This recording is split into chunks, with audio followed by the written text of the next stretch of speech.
for staying with us here on STL TV Live. I'm back with Marshall Cohen from Lift for Life Academy. Now, a lot of people, I mean, you hear Lift for Life all over the place, Lift for Life Academy, mainly because you guys have been the recipients of, you know, other big fundraisers throughout the St. Louis area. You do a great job with your events and getting your name out there. But tell us a little bit about the history of the school, its background, all of that. Yeah, this is our 15th year, and we have grades 6th through 12th.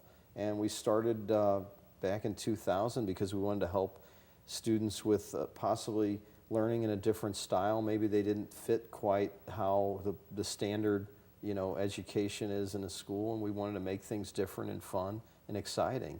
And so how do you make things different and exciting? Well, that's a great question. We have free driver's ed. We teach Mandarin Chinese. We have a fashion design class, which you've heard about. And just small class sizes, because we know that it's important that the teacher makes a good connection with the student, and that's where the success is. And so as a charter school, you are sponsored.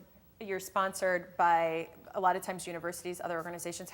Who is your sponsor? Yeah, so Southeast Missouri State has been a sponsor from day one. Okay, and so do you continue on with that? How does that relationship, I've always wondered that with charter schools, does that become an ongoing relationship where you stay in communication and you have to sort of assess things? Is that how it generally works? Is that how it generally and believe me, there's assessments from the state and the sponsor, but yeah, they monitor how our progress is doing, and obviously we have to show results and keep our academic progress really doing well. I mean, it's important, but you know, they've been committed to helping the students grow academically and be successful, and we had about 95% of the seniors graduate last May. Third graduating class. That's fantastic. Well, we have this image of, I think it's gardening. Is this a garden that's on campus then, that the students, is that part of a class, or is it something that's an extracurricular activity? Yeah, so we have our art teachers and our science teachers have a kind of a little community garden for the kids.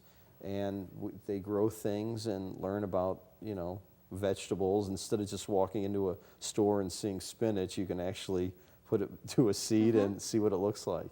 So 15 years now that you've been doing this, and you know, I just read this article the other day where it was talking about school system in Norway where the classes are 45 minutes and then they break, 45 minutes and then they break. But you've obviously incorporated things that perhaps aren't as traditional in the history of education. What have you, after 15 years, seen? What's the one thing that you think people, you've come to realize that most people might not know, but how students can best learn? Yeah, it's constantly changing. I mean, the tough part is that you have the media with, you know, these cell phones. I mean, back when we started, none of the kids had cell phones. Now every kid has a cell phone. So we have some teachers that actually use it in a class where they can send a text response or something like that to a question.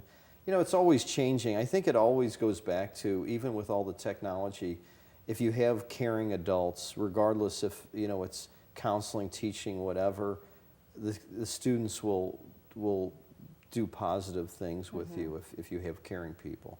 Okay, and lastly, I want to make sure we get out there. You're enrolling specifically right now, enrollment still open for which grade? For 6th grade? Primarily 6th grade. We do have a couple slots open in other grades, but really 6th grade is where we start. Okay, all right, and then we've got the fundraiser next Saturday, so good luck with that. Good luck with the bike scavenger hunt.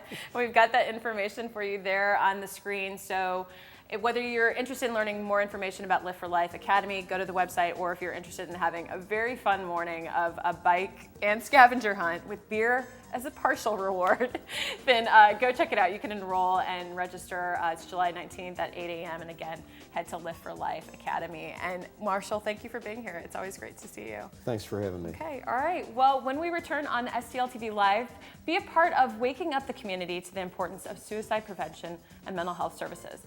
Provident will be here after this break.